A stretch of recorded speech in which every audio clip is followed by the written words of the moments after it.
Bismillah, salam alaikum, mes chers élèves. On va voir dans cette vidéo la partie numéro 2, toujours de la chimie. Alors, cette fois-ci, on va parler de dosage ou bien titrage acide-base. Et n'oubliez pas que c'est pour l'examen national 2016, session normale, branche PC. Il est aussi intéressant comme exercice pour les élèves des autres branches. Soyez les bienvenus. Donc, comme d'habitude, je peux lire pour vous montrer comment vous pouvez gérer le texte. Voilà. Alors, les deux parties sont indépendantes, comme d'habitude. Alors, la partie 2 maintenant, c'est l'étude de deux réactions de l'acide propanoïque. Alors moi, je vais vous parler seulement de la réaction de titrage. Alors, l'acide propanoïque, il est utilisé comme conservateur, donc ce sont des trucs qu'on vous donne en général pour vous donner une idée sur le produit qu'on va utiliser.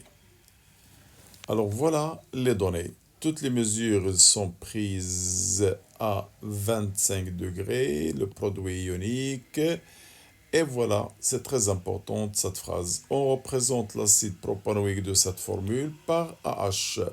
Cela veut dire, vous n'allez travailler qu'avec ce symbole. Alors oubliez celui-là. Et la base conjuguée de AH, c'est à moi. Voilà. Alors que la constante d'acidité Ka du couple acide-base, c'est bien Ka égale 10 moins 4,9. Zone de virage des indicateurs colorés qu'on va choisir l'un parmi dans une question suivante. Alors, étude de la réaction de l'acide propanoïque avec l'hydroxyde de sodium. Bien. On dose le volume VA d'une solution aqueuse SA de l'acide propanoïque AH de concentration Ca inconnue par une solution aqueuse SB d'hydroxyde de sodium de concentration Cb connue. En suivant les variations du pH du mélange réactionnel en fonction du volume VB versé de la solution, c'est habituel ce genre de texte. La courbe de la figure 1 représente la variation du pH en fonction du volume versé au cours du dosage. La voilà, la figure numéro 1. Donc, comme vous voyez, c'est un titrage acide-base. Bien sûr, la courbe elle va commencer du bas vers le haut. Et voilà, la courbe donnée. Bien. Déterminer les coordonnées VBE et PHE des points d'équivalence. Vous savez, la méthode est tangente, bien sûr. En calculant la constante d'équilibre K associée de la réaction du titrage, de la réaction du dosage, alors montrez que cette réaction est totale. L'erreur que vous allez faire, c'est que vous allez calculer K et s'arrêter. N'oubliez pas qu'il y a une deuxième partie de la question et montrez que la réaction est totale. Regardez la notation sur un point. Ça veut dire que c'est une question importante.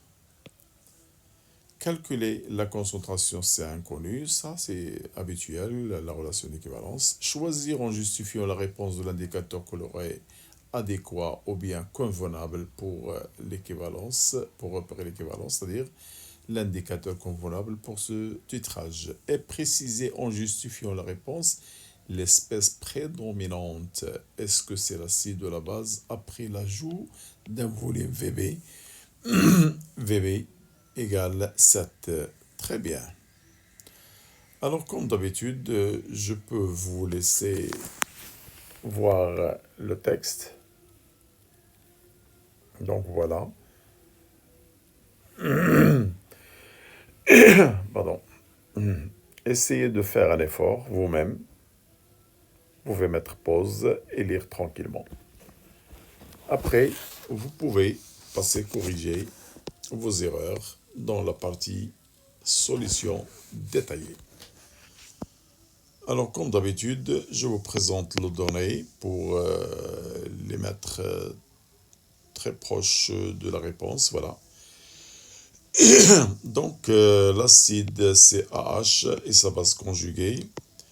Alors, on va faire l'étude de la réaction de l'acide et de... Ah, n'oubliez pas que on vous a pas donné la formule de l'hydroxyde de sodium parce que vous l'avez vu comme solution plusieurs fois dans le tronc commun, premier bac et deuxième bac. Donc, n'oubliez pas que c'est Na+, plus OH-, ou bien HO-, c'est la même chose.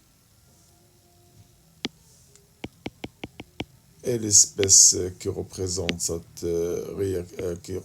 la solution dans la réaction, c'est HO- ou bien OH-. Alors, les coordonnées de l'équivalence. Comme d'habitude, on vous donne des tangentes. Alors voilà, vous prolongez la tangente comme ça. Après, vous prolongez la deuxième qu'on vous a donnée. Vous allez mettre la perpendiculaire entre ces deux tangentes. Choisissez n'importe quel point, alors qu'il soit perpendiculaire au devoir. Vous mesurez la distance que vous avez ici entre les deux tangentes et vous la divisez en deux. Une fois on divise cette distance en deux, alors on trace une troisième tangente parallèle aux deux autres. Et voilà, comme ça j'obtiens le point d'intersection de cette dernière tangente avec la courbe. Ce point, c'est le point d'équivalence. Donc la projection, voilà, c'est 8,6 à peu près, c'est le PHE. Et la projection en bas, c'est le volume trouvé qu'on va appeler VBE. Voilà. Calcul de la constante d'équilibre associée à la réaction de dosage. Tout d'abord, il faut écrire l'équation de la réaction de dosage. Après, vous passez à écrire la définition de la constante d'équilibre. Alors, CA- H2O, c'est 1. Et divisé par HO- AH, comme vous voyez. Ah. Je vais faire apparaître, on vous a donné dans le test Ka et Ke. Je peux faire apparaître ces deux constantes dans cette dernière. Alors je vais multiplier le haut et le bas par H3+. Comme ça, j'obtiens, regardez, je peux encadrer pour bien voir. Alors regardez, ce rapport-là, c'est celui-là. Divisé par ce produit, le voilà.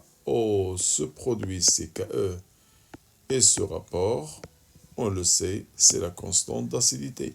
C'est toujours H3O+, la base, la concentration de la base divisée par la concentration de l'acide. Voilà. Comme ça, et n'oubliez pas le produit ionique, c'est le produit des ions HO- et H3O+. Comme ça, j'obtiens le rapport Ka sur Ke. Avec les données, voilà, qu'on vous a donné dans le texte, on trouve cette valeur. Oh, 10 à la puissance 9, c'est une valeur très très grande. Donc cela veut dire, puisque K est très grande, la réaction de dosage ou bien de titrage elle est totale. Ça, c'est une première méthode. Mais je préfère utiliser la deuxième si vous voulez, parce que parfois on vous oblige de faire la deuxième. Alors il faut chercher taux. Ah, le taux. Alors il y a deux cas, soit égal à 1, soit inférieur à 1. Pour montrer que la réaction est totale, il faut montrer que taux égale à 1. Il faut la montrer. Alors on doit chercher x final et x max. Voilà x final et x max qu'on va chercher. Pour les déterminer, on doit dresser un tableau d'avancement avec l'état initial et juste à l'équivalence. Alors à l'équivalence, x, je vais la nommer représenté par xe. Et à l'état initial, c'est 0. Alors comme d'habitude, la quantité initiale, c'est CAVA et de la base, c'est CBVB. À l'équivalence, CAVA moins le coefficient 1, c'est moins XE.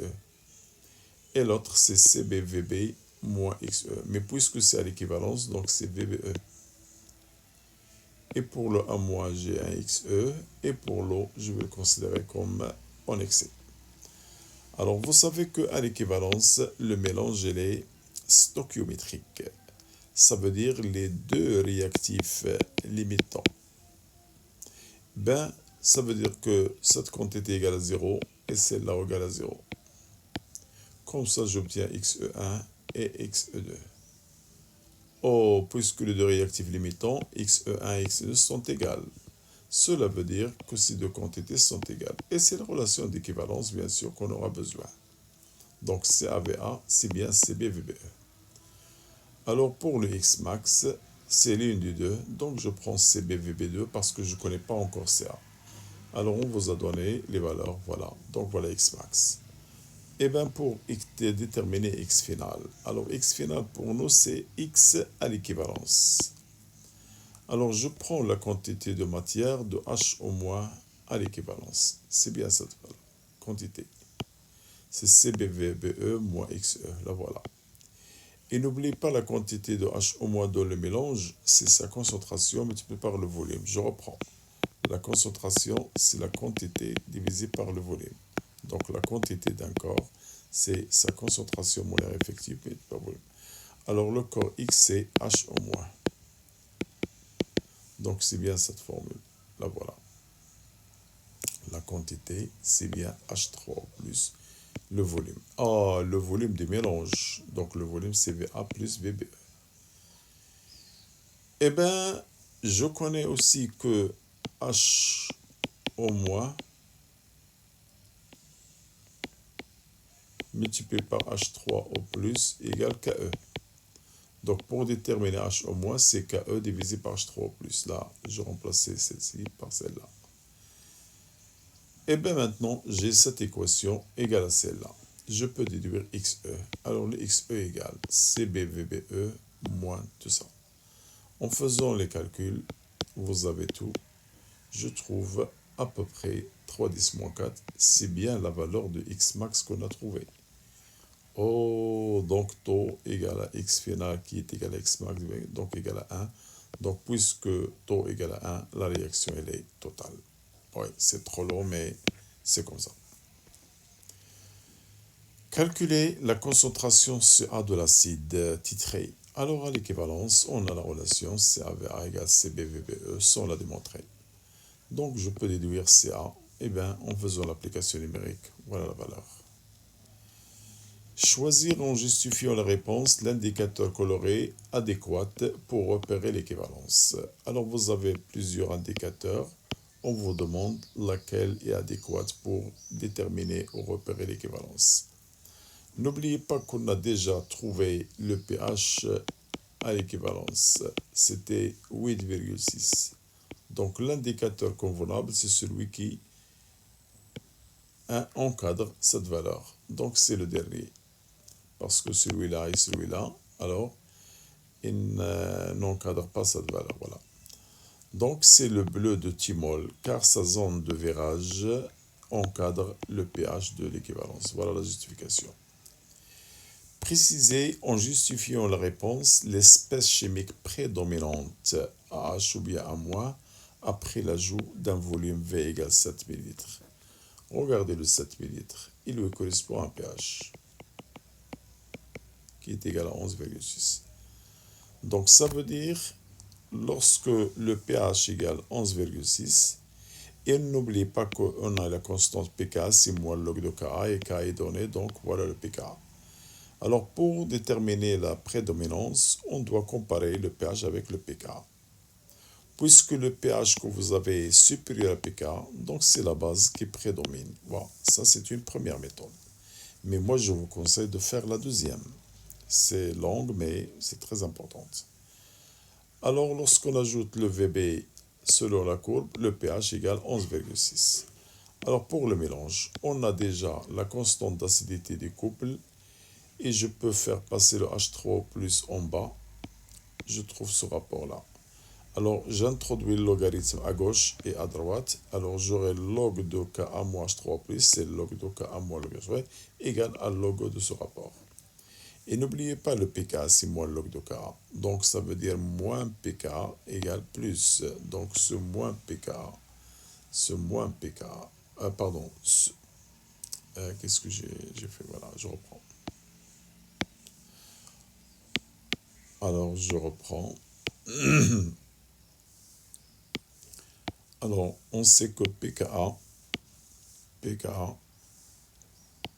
voilà. Le pK c'est moins log de K.